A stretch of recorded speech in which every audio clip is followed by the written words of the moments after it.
Welcome to VisionCast. Hello, ladies and gentlemen, and welcome to VisionCast, the official podcast of Ranger Vision. I'm your host, Raging Phoenix. With us also today is Crimson Ranger. He's also a super mod. Yo. And we have the King of Spades, who is a mod. Hello. And also with us today is KamenRiderKiva. Who is not a mod. Nope, he's just a member. But we love him anyway. Yes. You're Anyway, a moderator of our hopes and our dreams. We'll need a token. Exactly. Anyway, to start us off is Crimson Ranger, who's doing the news. In board news, Raging Phoenix has chosen to remove himself from active staff, and Ultimate Red Ranger will now be promoted to his spot as super moderator. Rage will remain on as an advisor to the board administrators. Also, we have new user titles / colors / banners. They are as follows. Administrators are now Mentor, and they are gold. Super moderators are now alpha, and they are crimson. Moderators are now 6th rangers with a forest green color. Diamond VIP are now red ranger, red. Titanium VIP are now blue rangers. And white VIP is now black. And regular members were Miranoyan. They're now called civilians, and they retain the aqua color. Right now, we're also talking about the future of the podcast. We're just deciding what format to adopt, whether to change it up or keep it the same. And in Power Ranger news, the Mighty Morphin Power Ranger Legacy Morpher has been released and is nearly impossible to find. Also recently released was the Legacy Megazord, which is the original Dino Megazord. Toys R Us has raised the price of the Legacy Morpher to $59.99, and not entirely sure what the price of the Legacy Megazord is. But also the new Power Rangers Never Surrender game is now available on nick.com. And Saban has previously secured the rights to Digimon, and they have announced that a new Digimon adaptation, Digimon Fusion, adapted from Digimon Zeros War, not sure if I'm pronouncing that right, but that will air on Nickelodeon, to be determined when the air date is. And in Sentai / Toku news, Kyoryu Cyan was announced as a Spirit Ranger for Kyoryuger and will appear in episode 5. And Kamen Rider Beast Hyperform is to be introduced within the next couple episodes of Kamen Rider Wizard. And that is all for the news. Thank you for that insightful information, Crimson Ranger. Yeah, and for the next part of the VisionCast, we go to RPGs and fan fictions. And for that, we today have something from the King of Spades. Thank you. I chose for this one, and I chose Power Rangers Ultimate Alliance by Ultimate Red Ranger, who's also a moderator. It's time for the Ultimate Ride. This is part 1 of part 1, because we ended up cutting up part 1 to do this. Take us away, Crimson. Yeah. Mariner Bay, California, 2015. Have fun at school today, Amanda, Dana Grayson said to her daughter as she got out of the car. I will, Mother, Amanda said, getting out of the car, blowing a kiss. Like always, her mother caught her kiss and waved goodbye. She then drove off. She had to meet her husband and her father. They had just finished building Lightspeed again, the Aqua Base, and they were putting the finishing touches on it. Dana was really excited about the finishing of the new Lightspeed Aqua Base. She wanted to make sure nothing more will ever happen to her little girl. Amanda was in 7th grade at St. John's Roman Catholic School. St. John is the patron saint of running water, and because they were by a bay, it was a perfect name for a school. Amanda and her family, however, weren't Catholic, but Amanda's parents liked the atmosphere of the school. They thought it would be much better than a public school, and they wanted only the best for the little girl. Amanda loved going to school there. She met a young man there by the name of Kyle. Kyle was 2 years older than her, but they got along great. They would go to the movies with each other and would talk on the phone for hours. Sometimes they would go shopping together at Mariner Bay Mall. Kyle was from Angel Grove, but moved with his parents to Mariner Bay. He is very charming, and Amanda thinks the world of him. When Amanda's mother left, Amanda met up with Kyle, who was waiting for her on the steps of the school. "Hey, Kyle," Amanda said, walking up the steps to the front door of the school. "Hello, Amanda," he responded, opening the door for her. "How's it going?" "Good," Amanda said. "My dad and I went out last night to get Isaac Hart's new CD. Oh, I just love him and his voice." I know the story, Kyle said, rolling his eyes, as they were walking down the hallway. Isaac Hart and Amanda sitting in a tree. Kissing. Amanda just gave Kyle a soft punch on the shoulder and started laughing. "You do know you punch like a girl, right?" Kyle asked, teasing. "I am a girl," she responded. The first bell rang and they said their goodbyes. Kyle was in 9th grade, so he had to go up an extra floor. They told each other they would see each other for lunch.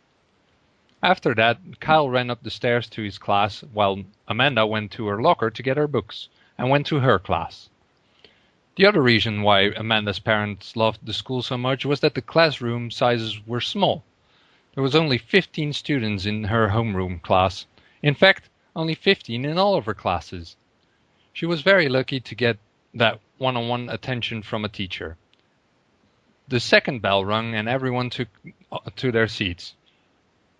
The door opened and a young-looking nun walked in. "Good morning, class," she said. "Good morning, Sister Elizabeth," the whole homeroom class said in unison. "Before we begin, let me take attendance," Sister Elizabeth said, taking out her roster. "Thomas Applegate? Here," Thomas said, raising his hand. She went down the list and called out all the names. Amanda was last. "Amanda Grayson?" she asked. "Here," Amanda said, raising her hand. Good, we're all here, Sister Elizabeth said. So I want you to open up your science books to page 45, and Thomas, will you read for us?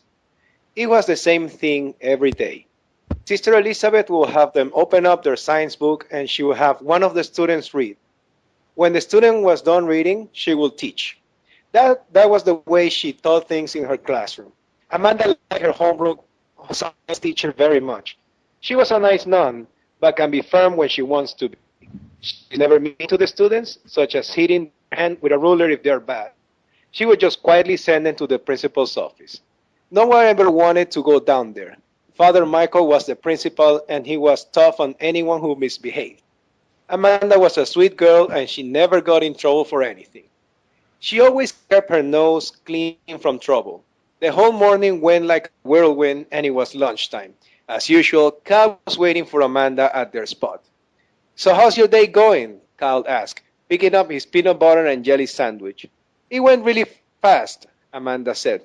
"The only thing was my math teacher, Sister Mary Rose, had to send a boy to Father Michael's office." "Ooh," Kyle said, as he was biting on his sandwich. "Other than that, it was just fast," Amanda said, taking a bite out of her pizza. "My day was fast as well," Kyle said, after swallowing the piece of his sandwich. "Father Michael came to my religious ed class, and he was talking about how next year people will be making their confirmation." "Sounds exciting," Amanda said, finishing the slice of pizza. "Yeah, I guess," Kyle said, unsure of it. "It's a big thing. You should be excited," Amanda said, not sure what she was talking about. Both Kyle and Amanda talked about other stuff while they were eating lunch. They discussed about hanging out after school and going to the mall. They were so excited, and then as quickly as the day was going for both of them, the bell rang. They promised each other they would meet after school. They both threw away their garbage and headed for class. Amanda had religious ed next, and she wasn't looking forward to it. The teacher was very strict. Sister Mary Estella was her name, and in her class, students had to sit upright, pay attention, and no talking unless called upon. Amanda went to go get her books and went into the classroom. The teacher wasn't there yet, and everyone was out of their seats making noise. "So did you get the new CD of Isaac Hart?" a girl asked Amanda, who sat next to her. "Yeah, I did," Amanda said, giggling. "I just love the song, Baby, Love Is All We Need, and love how he extends the note at the end." Both Amanda and the girl sighed. The second bell rang. Everyone was running towards their seats. Sister Mary Estella entered and became very silent. "Good afternoon, class," Sister Mary Estella said, sitting down at her desk. "Good afternoon, Sister Mary Estelle," the whole class said back. The lesson began. It was about the 12 apostles. Sister Mary Estelle was writing on the blackboard when she received an announcement through the loudspeaker. "Sorry to interrupt your class," Father Michael said on the loudspeaker, "but I need to have Amanda Grayson come down to the principal's office immediately." "Yes, Father," Sister Mary Estelle said, looking toward Amanda. "Okay, Amanda, you heard Father Michael. Get along now." Amanda was panicking. She didn't do anything wrong. Why did Father Michael want to see her? She was a good girl and followed all the rules of the school. All the students in the class had their eyes on Amanda. They were shocked as well. They knew that Amanda was a good, sweet girl who wouldn't do anything wrong. She got up from her desk and started walking outside. Her heart was beating faster and faster with every step. She opened the door and was on her way down the hall to the principal's office. It was so quiet in the hallway. As she passed each classroom, the teacher would glance out for a second at her as she walked by their rooms. That walk seemed like forever, but she finally stepped into the principal's office. There she saw her dad, Carter Grayson, her mother, Dana Grayson, and two men dressed in uniform, as well as Father Michael. "Amanda," Father Michael said, "these are Sergeant Brian and Sergeant James for the United States Air Force. They would like to speak to you." "To me?" Amanda asked, looking at her parents, who were unsure of what was going on. "Amanda Grayson," Sergeant Brian said, "we need you to come with us." "What for?" Amanda asked. "Did I do something wrong?" "No, ma'am," said Sergeant James. "We will explain everything in the vehicle. It's top secret." Amanda stuttered. She didn't know what to say. "But I'm missing class, and I'm supposed to meet my friend Kyle after school." Honey, I think you should go with them, her mother said. They are from the United States Air Force. Father Cal him after school? Amanda asked. I will certainly do that, Father Michael said, smiling. This way to the vehicle, Sergeant Brian said, leading the way. Amanda followed, along with Sergeant James and her parents. Every class that they walked by stopped. All the students piled to the door to see what was going on. They saw Amanda Grayson, the school's perfect student, being led out of the building by two men from the Air Force. Stories started to fly. Each teacher had a hard time getting their students to focus, except, of course, Sister Marie Stella. Sergeant James opened the door to a black Hummer. Amanda and her parents got in and the vehicle drove off. Father didn't even need to tell Karen that wouldn't be able to hang out with her because by the next period, the whole building knew about what just happened. Angel Grove, California. Same morning, let's turn back the clocks. Matthew, you are going to be late for the school bus, honey, Tanya called up to his room. Matthew was in bed. He was sound asleep, dreaming about his new family. Matthew was adopted by Adam and Tanya Park, and he loved every second of it. He learned his parents were Power Rangers and that Alpha 6 was part of the family as well. Tanya called him again, but he didn't respond. His father was in the other room and went over to Matthew's room. He opened the door and saw him, his adopted son, spread all over the bed. He was happy to have a son. Right before they got married, Adam found out that if he ever planned to get married and have kids, he wouldn't be able to. Probably because all that fighting that he did when he was a Power Ranger. He was relieved to find out about adoption. Right now, however, he needed to wake up his son so Matthew wouldn't be late. Good morning, bud, Adam said, coming over to his bed and waking Matthew up by shaking him a little bit. You're going to be late for the school bus and you don't want to make your mother mad. He gave his father a smile and then looked at his alarm clock. His expression turned to panic as he rushed out of the bed, got some clean clothes, and ran into the bathroom. Not even 2 minutes later, he rushed out of the bathroom all showered and has fresh clothes on. Breakfast was on the table, all ready for him, and he ate his breakfast like there was no tomorrow. Slow down or you'll choke, his mother said, giving him that motherly concerned look. Can't, I'll be late for the bus, Matthew said, finishing the last of his breakfast. He got up, kissed his mother goodbye, and ran out the door. It was funny because this was his routine practically every day when it was a school day. His mother just shook her head laughing, watching her son just barely making the school bus. Lucky for her that he made it onto the school bus. Just as the school bus drove off, Adam came down. So did Matthew make the bus? Adam asked, kissing his wife on the cheek. Barely, she said. He takes after you. You are always late. I am not, he said, playfully shoving her. I forgot the time, that's all. So, anyway, did you find any leads as to the Power Rangers disappearing? Tanya asked, turning a smile into a concerned one. No, Adam said. And plus, my Sionizer isn't that powerful. It doesn't have a tracking beacon to it. Do you think that Queen Radiant is still alive and took the Rangers as revenge? Tanya said. I don't know, Adam said. But the strange part is, if she's seeking revenge, why take Chip as well and leave Frankie, Birdie, Blake, and Rick behind? While they were having their discussion on where the Prismatic Rangers and Chip went to, Matthew was finding a seat on the bus. He finally found one that was empty and sat in it. After a few stops, the school bullies came on. Matthew just loved them. If they weren't making fun of his friend, they were picking on him. He didn't really pay attention to their remarks. He was more laid-back guy who just took it in one ear and out the other. Mainly the bullies would pick on him because he was the only one currently at Angel Grove adopted. Jason and Michael did not count since they disappeared right after graduation. He would always wonder where the Power Rangers went to. Hey, loser, Jeff Winder said, getting on the bus and seeing Matthew sitting by himself looking out the window. Hi, Matt said, really not paying attention like he always does. You're such a space case, Jeff said, sitting down in the way back. The bus finally made it to Angel Grove High. The bus driver let off everyone and drove off. Matthew went inside and walked towards his locker. Hi, Matt, his friend said, waving to him. Hi, Edward, Matthew said, going and dialing his combination. So how's life treating you? Edward asked.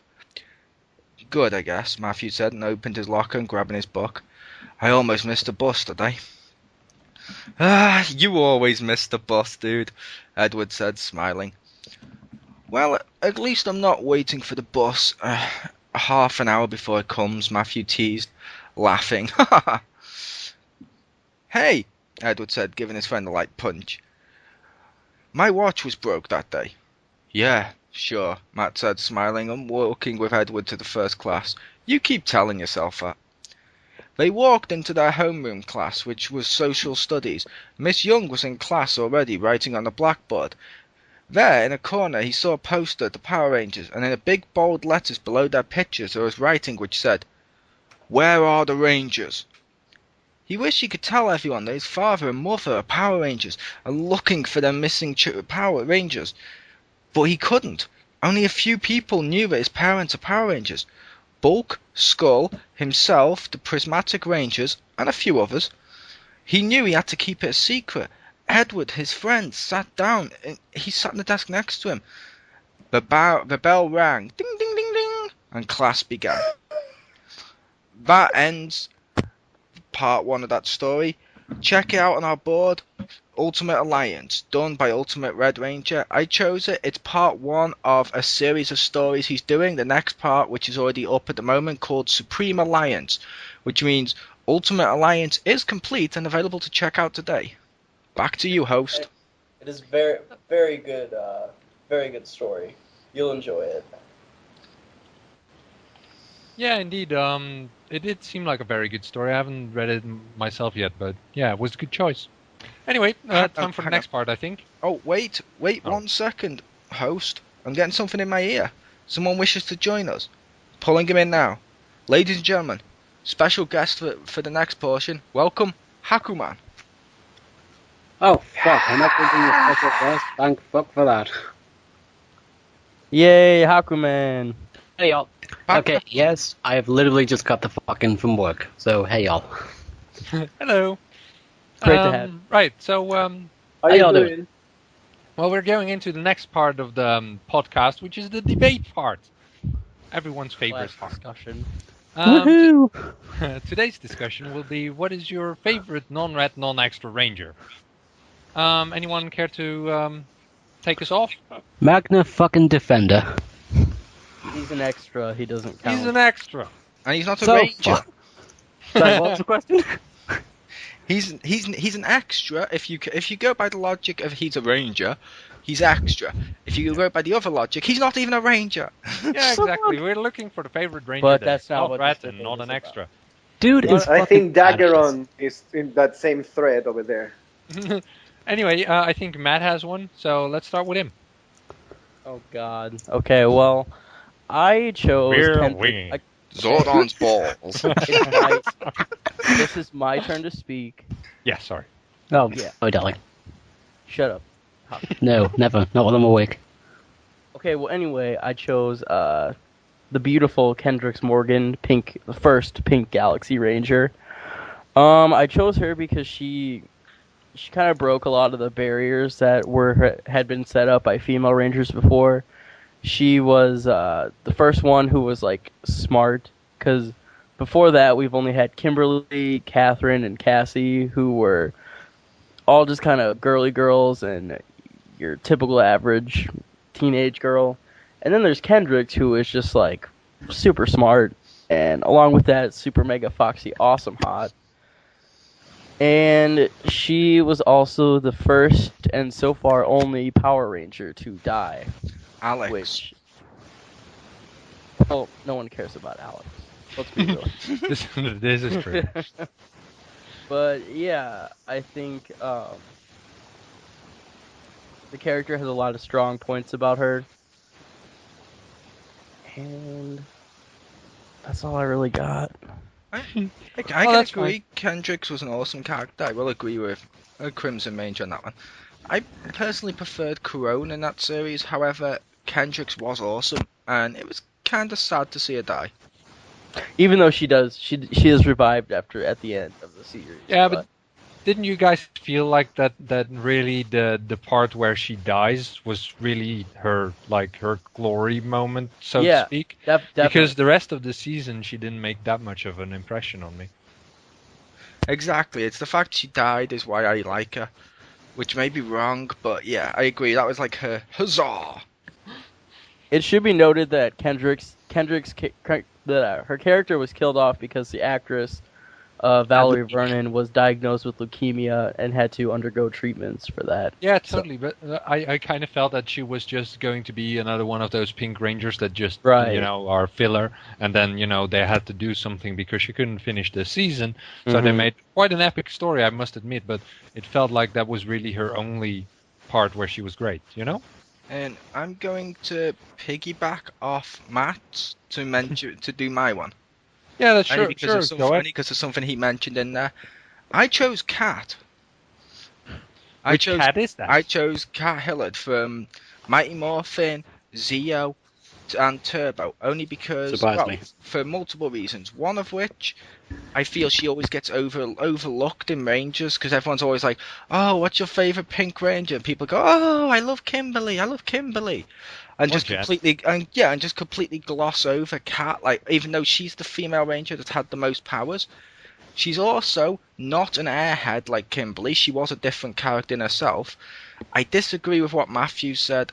I disagree with what Crimson said when he said she wasn't that smart, because she became a teacher. Did she? Yeah, she became a teacher in Turbo. That's why she was with Justin and stuff. She was a teacher. Well, to be fair, we don't know if she became a teacher because Tommy was going to become a race car teacher. And then surprise, Dino Thunder, he's a high school teacher. During the series of Turbo, we saw her as like a teacher's assistant helping out in the school and class and taking kids on trips and stuff. So she was kind of a teacher. Also, the thing with Kat that I loved, I thought her character really grew and matured as the series went on. Because in Mighty Morphin, she's like the average high school student and stuff like that, like me now, which is fair enough. When Zio came along, she became a lot more fun and a lot more mature. Like the episode where they're all in costume trying to solve the mystery, she got really fucking into it and really tried to solve it and was like better than Billy at being a detective. And it was like, that's kind of awesome. I was like, that's kind of awesome. She showed she has intelligence, she could be independent and actually be playful and get into stuff. I like the character. And of course, there is 2 other reasons I like her, both of which are on her chest. And I want to say, like, I didn't mean to imply that she wasn't intelligent or whatever. None of them had the scientific background like Kendrick's. Yeah, exactly. Kendrick's was very brainy, but what I would like But to say I did like Kat. Yeah, Kat was good. I especially like how she was introduced because it was kind of a smart way for Rita and Zed to let her infiltrate in the Power Rangers and that way destroy them from within. And I think that was a really smart move from them, and she did that very well. I mean, of course she had some magic on her, but she overcame that spell, and like whenever Kimberly fell and hit her head, she's like, "Oh my God, I'm actually good, and I care about these people. Yeah, and like, another I shouldn't be destroying them." Yeah, and then another thing I like. Sorry, you go, KamenRiderKiva. No. Sorry, I'm just. Go ahead. Oh, all I was saying was another thing I liked about her, in my opinion. I know some people would disagree with this, but she was better for Tommy than Kimberly was, if in terms of how they built the character and the relationship with the character. Because Kimberly's was like, for sure, you're hot. Oh, you're evil. I don't care. You're still like totally hot. I want to do you. Fucking for sure again. Yeah, whereas when it comes to Kat, she started evil, which means she had something he could relate to. And then as the series grew, as the series went on, like I said, she became mature, she became a teacher, she became more like, okay, I'm the level-headed person who wants to settle down, become a teacher, where Tommy's like, I want to go off and be a race car driver. And it's like, that's kind of awesome because it's kind of awesome because Kimberly, it felt like her character eventually, once Tommy came into it, revolved around him. Whereas Kat still had the relationship with him, but built her own independent character where you can discuss her without needing to discuss the relationship. And also provided new insights into the relationship, which means she's actually a cool character. And I hate to say this, I know it may sound wrong coming from the lips of me, but I think she could actually be, out of the Power Rangers seasons going up, she could be the first real role model for young girls that they had, because she was a young girl that taught them, okay, do well in school, support your friends, but you can still have fun and grow up to be something worthy, something that's actually important to society, like teachers, doctors, and stuff like that. No, I mean teaching them to be stuff like teachers, doctors, and stuff like that, without having to say, okay, what's going to happen here is you want to become a gymnast, so you can be flexible to please your man, or for stuff Pink like Ranger, that. That might be right, but I do feel that Trini and Aisha were pretty good. I felt Aisha was kind of good in that regard.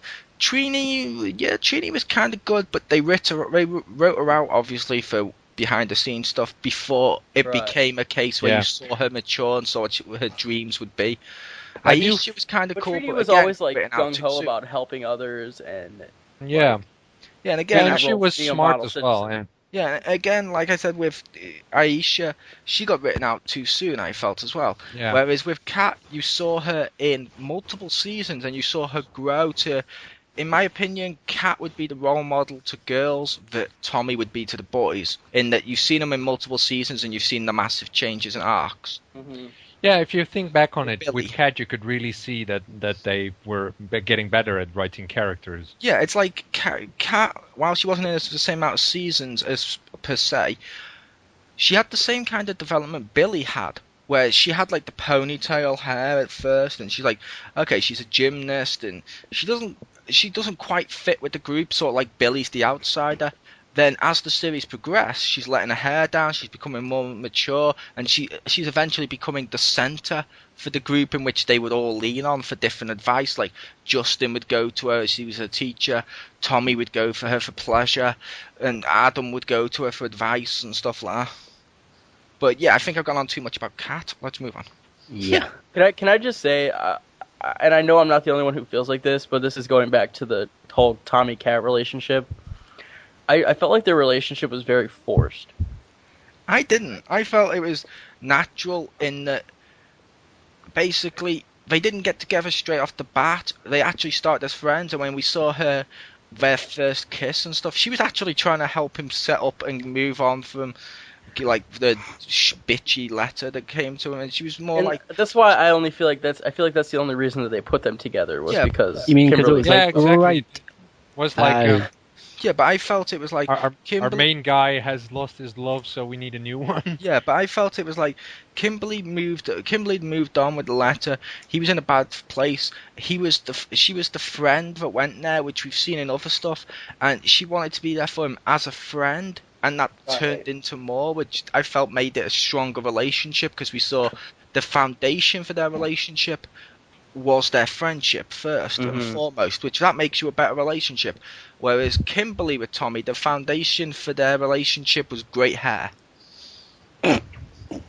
Well, she also like fell in love with him the moment she saw him when he first walked into the school. Didn't we all? But Yep. But and to be fair, I ship Tommy and Haley, but that's a different story. yeah, well, I do agree though that it was a better written relationship for sure. But I do also agree with Matt that it kind of felt like you could kind of see it coming that they would end up together plainly because they needed someone for Tommy. Probably, yeah. Like I said, it was a little forced, but I thought that actually made it stronger based on how they forced it, ironically. Which kind Anyway, of worked, but let's move on. Maybe KamenRiderKiva. I know you didn't prepare anything for this, but do you No, have? it's okay. Improvisation is my key. Heck yeah, that's a good Two attitude. things first. For lovely commenters, pitchforks and blades can be found over there. Second, one of the things when I saw the episode that were with the Dear John letter, I saw Amy Jo Johnson as Kimura say, "Good, this will be interesting." And I was disappointed when I only saw her in flashbacks, and especially that letter. Yep. Oh my god! But the thing, I know, I understand they say that for perspective, they wanted to push a romance story with Kat, but I don't know. After everything they went through, at least a telephone call or something, and Right. well, emails was only a technology back then, but it's still possible. But I don't know. That's just me. yeah, they should have As mentioned for it in Turbo of, oh, you got time to scuba dive? You don't have time to pick up a phone and speak to me? You bitch! No, and fuck with it. my Diva Talk's gonna have her way with you. You're friend, done with me. it was with. I'm still saying they were on honeymoon. They were caught on their honeymoon. Nobody believes me. Anyway, do you have a favorite ranger that was neither red nor an extra? Neither red nor extra. Well, I have many, but let's start with the girl side. One word, one syllable, one badass force. Jen. Hell Nice. yeah. Fuck Yes. yeah. She Especially in actually that makes black leather outfit. Oh. God. Okay, that was just wrong, dude. Anyway, she just burst in in the first season of Time Force. You can practically feel for her in just a space of 20 minutes. She went from gain. She went from gain to loss, and to gain again, and all of that in the space of 30 minutes. That was actually awesome. And as the time progresses, she got that stick out of her ass and became like a much better person without taking out her core elements like kicking ass, taking names, and painting her nails, which Yeah. was actually pretty cool. As for the guy side, I don't know. I consider myself as a band guy, but for me, Xander from Mystic Force. I Hell always compare yeah. to Adam 2.0, and with reason. He was that ranger who was the center of the team. He was a calm one, and actually, everybody you see that he was in tune with the power, with the magic, and throughout the season, he was a very strong supporter for the team. yeah, and at Not times he to was mention funny too. that, absolute, when not going into cheap levels, but like actually respect. Yeah, Xander was awesome. I can agree with that. I love how his way of getting out was just saying, "Hi, I'm Xander." Like, what is that gonna do? It worked for Dolph Ziggler. And I have to say, Indeed. just because I'm trying to bring it back, as I mentioned the other day, when you were talking, and I will post a GIF below. When you mentioned Jen, and I think about that black outfit. All I'm thinking is, so good. Yeah. Yep. That ass. Okay, fairly obvious that the Crimmy here needs to get laid from his girlfriend. Bless. Shut up. Anyway, Hakumen, do you have? Hey, in my defense, Rage said this was the section for master debating. Yeah. Dude, poor, just fucking poor, man. Anyway, He do needs you some have new a material, bro. We are obey the owner. Hey, hey Simon, when you say I need new material, if Power Rangers can recycle the same shit for 20 years and be successful, why can't I? You were never successful though. Ouch. That's mean, dude. Anyway, do you have a favorite? Oh, fuck, yeah. Sorry. For the guys or the girls? Or You both? can, or just Either. either. Nobody Either make or. any fucking jokes. Both. What's your favorite transgender Ranger? Go. You. There you go. What did you say? Him. You. Me? No, Mo. not you. Mo. Oh. Although, darling, you might make a fantastic one. Darling. I yeah. might. I am what people refer to as man pretty, but what's your point? What's your favorite character, I mean? Oh, right. I'm gonna go for Jen for the female side. Because she's a fucking badass, man. Like, I mean, it's like what Kiba was saying, you know, she goes through a fuckload of shit. I mean, come on. The woman goes from engaged, happy, about to be married, and then bang! Fucking Her world is turned upside down. Yeah. fuck. I mean, and yet she still has to be this commanding person who has to lead a team, kick ass, and, you know. To be fair, that was Alex's fault. It was Alex's fault her world was turned upside down and all that. Because at the end of the day, if he liked it, he should have put a ring on it. He did put a ring on it. I know, I just wanted to use that catchphrase. Ouch.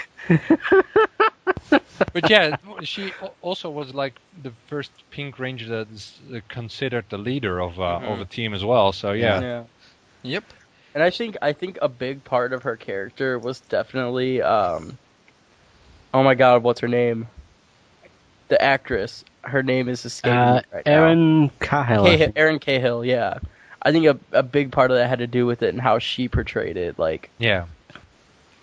And it's no secret that the Time Force Rangers and the cast and crew, they all got along so well and they loved what they did, and I think that shows in the actual TV show itself. Yeah. Yep. It's not just a case of like fake acting of like, oh dude, you're totally awesome, I love you. And Samurai. Then, I agree. I really hate people that are like that, where it's like so fake acting with stuff like, "Oh, you're fabulous, darling." Thanks. I do think I feel I have to do that for a living, for fuck's sake. I don't know. I really wish they could have done a second season of Time Force Vibe, Sentai, and everything. And they were going. They were. The second season, but things just didn't work out. Yeah. But were you going to say, Hakuman, something along the lines of the males, but we got sidetracked with Jen? Oh, right. Well, that's no surprise, darling. Ooh, speaking of males, boys, how are you all? I actually haven't had time to chat to you. This is not. We're currently in a podcast. We're in a Oh, I know. podcast. Name your favorite male ranger. Go. That's not red or extra. Okay, can I base them on hotness? Sure. Sure. No, I'm kidding. Fuck. Favorite male. Does Trent count as an extra? Yes. Yeah. He's an extra, so he doesn't count. Really? Basically. Even though there's like only 5 in that one? Yeah. Yeah. Yeah, but he was an extra in that he started evil and then joined much later into the series. Yeah, that Hmm. season basically had a And core of technically, 3 even the instead of Sentai 5. counts him as extra hero. I mean, Really? he was so much of an extra ranger, they had to create new footage and the clone storyline just to include him on the team more. Shit. Yeah, originally in the Sentai version, it was Abarakira, who was basically evil until episode 46 or something. Yes. Awesome. I think I'm gonna go for TJ. Like, off the top of my head. He Back was in blue. red. Can I In just blue. say- No, I- he was blue in space. Yeah, but he was red. Legal loopholes. He was always red. We're good not to allowed know. anyone who's been previously red. Now you tell me. That was the rule. The boo. Da-da-da-da. Sorry. I didn't make I know. the rule. Okay, I've got a great idea. Blame Crimmy. Either way, agree. I guess I'll just go then and leave yours. Yeah, Being sorry. generous. sorry. Yeah, Let me 'cause get back. Simon get can't back to me on take that it one. Yeah, seriously. you go with yours and just leave Simon. How shall we put it? Ambiguous. Oh, fuck off. Ambiguously gay. Simon yeah. loves all the men. And the women. I'm sorry, Hakumen loves all the men. It's even his name. Yeah. Yes, it's raining Crimmy. Hallelujah. But Um, Rage, go. And if it Yeah, helps, anyway, members, my- if you my want to fa- respond in the podcast thread, I do believe Hakuman is currently available for all BDSM roles. Available What now. the fuck? Do not put me up for this shit, man. Please, I beg you, don't do that. Ignore him. Yeah, ignore that and let's go back to Rage. Yeah. Rich, So go. my Last favorite is Zach from MMPR. I just remember from when I was a little ragey and on the playground, I would always want to play the Black Ranger. He was awesome, and he was And like fool. the humorous one of the group, and with his dance moves. Some people think it's all just shit, but I really liked it, and he was my Well, favorite. there's nothing And wrong I with never being wanted stylish. to play the Red Ranger or anything. I wanted to be him. I will say, yeah, it's cool. You're allowed to like him, and that's cool. Like I mentioned past, yeah, I'm one of those that doesn't like his dancing and thinks he's a horrible racist stereotype. But like I said, I can respect your opinion. Well, to be honest, the whole racial stereotype, I don't see it that way. I mean, when I watched Power Ranger, I wasn't like, oh, that's your typical black person. Well. So, yeah. I thought Zach was awesome. I liked his. I like how he incorporated his dance into his fighting. I thought Yeah, that was Yeah. cool. It was pretty badass. Actually, yeah, I'm gonna go with Zach. Thank you. Hey. I mean, I come gotta on, the guy support it. has an axe that can turn into a gun. Yeah, his powers were very good as well. I mean, Indeed. obviously Adam had them as well, but yeah, that axe, and I mean, obviously it's from the footage from Judanger, but I mean, and how he sometimes came flying in with that axe, his axe down, and he would you just could feel the impact almost. I will say, even though I don't like him because, like I said, he's a racist stereotype. However, I will say, for Zach fans and stuff like that, I will say one thing I think is a little unfair is when it comes to the Black Ranger, he seems to have been completely eclipsed by Adam at this point in the fan base and in the series. With every time a Black Ranger comes back from Mighty Morphin, it's been Adam. Yeah. it's a Well, bit- that's true, I do but- feel he's been eclipsed by Adam, which is a shame. It's like Jason always eclipsed Rocky, which is a bigger travesty in my opinion, but still. Well, You the know, thing I did is, like with Rocky. Adam, I feel If that I can a say, lot of maybe- people like him mainly because of his actor, because the actor is so involved in the community, while Mm-hmm. Zach's obviously isn't. Well, Bonkai! Well, Nice there bleach has been some reference. cons that Walter Jones was there, and even in the I Love the '90s special, he even did the morphing sequence for the. yeah. and the he Power did, Rangers, but to For get, me, it's more of a PR move. Just we're living in this political correct society that even in the 21st century, maybe people think, oh no, we put an African American person as a Black Ranger. Whoops. I mean, Saban got away with it in the 90s, but now that they can revisit it, maybe they just don't want to cause problems. Think To about be it. This fair, is this is the same company that changed the henshin sequence from Geki Ranger because there is a religion that pressed their knuckles, so they didn't want to do that. And lo and behold, we have the Power Ray-Bans. To be fair with that, I think they've had a Black Ranger who was black since, I believe. Yeah, Will. Yeah, they had But Will in that took Operation like 15 Overdrive. years or something. Yeah, and but however, I just feel with the Adam thing, I think Rage is bang on the money with that. Our fandom is fickle. I'm just going to put it like this: our fandom is fickle. Fuck It's like dots. it's and this is to take nothing away from the character itself. Like I've mentioned in the past, I love the character of Billy. However, the second David Yost started to appear on more conventions and stuff, Billy's popularity within our fandom suddenly Shot up. shot straight up to being overrated. And not to mention that interview on No Pink Spandex. Yeah, Well- it's like the second they start to do more stuff, which is like you said, like the one that plays Adam, he constantly appears and stuff. Therefore, suddenly his popularity will shoot straight up with the fans. But it's the actor that's popular, not the character. But people always get the two mixed up and overrate the characters.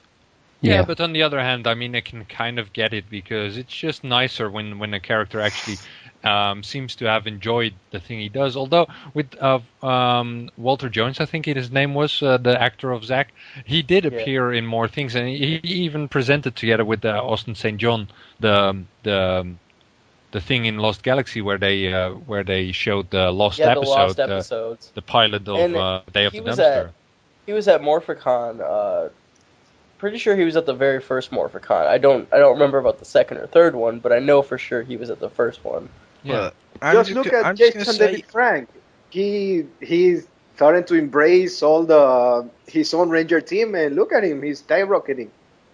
To be fair with Jason David Frank, even though I like Tommy gets overrated or not overrated or underrated or hated on or whatever. Overrated or underrated or whatever because it's Tommy. The second he debuted, he was designed to be the best thing ever. I mean, he fucking marches on with a golden chest shield. It's like, oh, hallelujah. Is that true though? Because I kind of think that they didn't expect it at first and kind of felt bad that they had to drop him later. Yeah, and that is why he came back, because they didn't expect him to be that good. Yeah, the first time around. Yeah, true. Well, you can blame Saban actually for that, because the Sentai didn't have the 6-0 until Power Rangers was officially conceived. Saban personally asked the Toei to create the 6-0 for them. Yeah, which it was a case of they brought him on. They didn't think he'd be that popular, but look at the way the character was perceived. He was the first one that was badass at the period where everyone was stereotypes. He was the first with actual character, and he was it was like so awesome. He comes in, he like marches fucking onto the surface, like, huzzah, bitches! I've now got a girlfriend. Huzzah! Golden chest shield. Hallelujah! Your savior is here, and everyone's like, yes. Was that meant to be an impression of me? No. And he also is the only Ranger to win. If he walks onto the field, everyone else, go Power Rangers. He walks on, go Green Ranger, go. It's like, that's yes. true, but I don't agree with you that he had more character than the others. He was just tougher. At least at the start. But I just meant the way it was done, his character, I don't think it's because Jason David Frank is involved in the fandom. My point was just the character of Tommy was so fucking popular just for being the way they built Tommy. That he ended up taking over the role of White Ranger when he was supposed to be on the shitty VR Troopers, and it's like that's how popular he'd become at this point. It's like they push. It's like anything. If a character is popular, they will push him like that within the show. Whereas with the actors and the stuff like that, they're becoming popular because the actors are doing more shit. Yep. But I think, like Crimson typed below, this discussion topic is going in a completely different direction. Let's wind it down and close things out. We can always go back to overrated and underrated Rangers as a topic in the future, possibly. Yeah, totally. I mean, you guys can always react to the things we discuss in the podcast in the thread in which is posted or anywhere else on the board, and we might get back to it on the next podcast if we feel we can talk about it a little bit more. So anyway, that is the end of today's podcast. So check us again in 2 weeks' time, should be roughly, for the next exciting episode of Vision Cast. Our vision, your vision, Ranger vision.